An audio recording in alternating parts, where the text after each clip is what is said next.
Kahit ang Panginoong Hesus sa kanyang gospel ay sinabi po na mas kukunti ang makakasumpong ng daan patungo sa kaharian ng Diyos kaysa doon sa daan ng kapahamakan.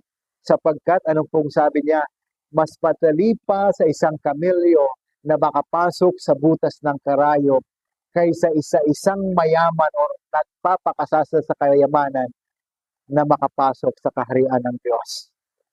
Ibig sabihin, ang pagpasok po sa kaharian ng Diyos ay hindi po requirement yung kayamanan. Yes, hangad po natin na tayo umasenso o umunlad sa buhay.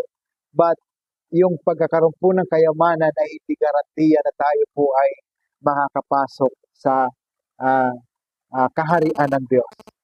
Yung teksto po kahapon in my devotion, it reminds us and it reminds me of yung buhay po natin. Sabi po doon sa Luke chapter 12 verse 15, sabi po doon, life is not measured by what we own. Hindi ang buhay ay hindi nasusukat kung ano yung mga ari-arian mo na meron tayo. Sapagkat ang kadugtong po ng teksto na ito, ano nga ang mapapala ng isang tao, makamtan man niya ang lahat ng kayamanan kung mapapahamak naman ang kanyang kaluluwa.